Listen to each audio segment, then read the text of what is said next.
Hey, what is up guys? It's the most underrated PC building YouTube channel here, back again with more content. And with the GPU prices finally coming down, I was able to build this insane gaming PC with a Ryzen 5-3600X and a RTX 2060 for just under 800 USD.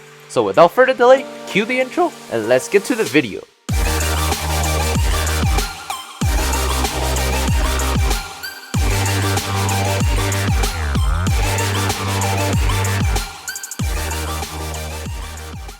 Before I start the video, this video is sponsored by the subscribe button. So click on that subscribe button right now so I could create more videos like this in the future. Now let's get to the video.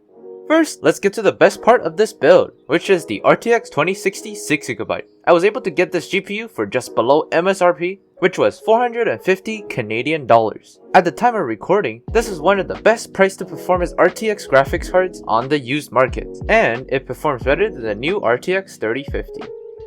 Now for the other parts, the CPU, I went for the Ryzen 5 3600X. It has 6 cores and 12 threads, which I was able to get for just 150 Canadian dollars. With the cores and threads, it is perfect for streaming, and with the amazing Zen 2 IPC, it will get great FPS in games. As for the cooler, I originally was gonna use this $16 RGB stock looking thingy cooler, but the temps were way too high, so I swapped it out with this Iago cooler for the same price. For the motherboard, I chose to go with the ASRock B450M AC for just $70 after tax from Canada Computers. Not only would this motherboard be great for the newest Ryzen 5000 CPU that just came out at the time of editing, it also has onboard Wi-Fi and Bluetooth. The only problems I had with the motherboard is the limited fan ports can be annoying, and the BIOS had to be updated in order to support 3600 MHz RAM. For the RAM, I ordered the cheapest kit of 16GB DDR4 3600 MHz RGB memory for just $95 after tax and shipping on Amazon. At the 3600 MHz speed, it is perfect for Ryzen 3000 to 5000 series CPUs, and 16GB is more than good enough for editing, streaming, and gaming. For the storage devices, I went with a pretty standard 128GB NVMe SSD with a hard drive. And in today's build, I chose to go with a 2TB hard drive. With this config, I was able to get them both for a total of 45 Canadian dollars. But I had to go with a different NVMe SSD than the one shown just a second ago because that one showed up dead. Which is gonna happen to the guy who made this thing. Now for the PSU, I was able to part the 750W 80+ Gold EVGA Supernova 5G fully modular unit from another rig I've bought before. So I'm gonna count it as $30. This power supply is more than good enough to power what we got here today, and it will be able to support a more powerful GPU and CPU. For the case, I chose to buy this Entech NX1000 ATX case for just $90 after tax and shipping on Newegg. I went with this case because I have never seen or used it before, and it was cool to find out that both sides were made out of tempered glass. After building in this case, I would say the build quality was amazing, and with the unique ARGB strip in the front glass panel, I was able to get away with only using 3 regular non-RGB gray 120mm fans in the front. Here is a quick tally for today's build, and I gotta say this could not have been possible last year. But with that being said, let's get to the time lapse and then the benchmarks.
honestly guys, this build is one of my best price to performance gaming PCs I have built on this channel. And I definitely would recommend you to go outside and find deals like this to build yourself a sick gaming PC, as long as you be careful with the used market. And real talk quickly, I would definitely make more videos per month if I have more viewers and subscribers, but right now it's just very little, so I am not that motivated to make a PC build video every week, which is why you only see like 1 or 2 build videos per month. With that said, please subscribe to the channel if you want to see more content like this. And if you enjoyed today's video, please give this video a thumbs up and subscribe to the channel. If you didn't, still give this video a thumbs up and subscribe to the channel. Also, comment down below for any future video suggestions. With all that being said, have a good rest of the day.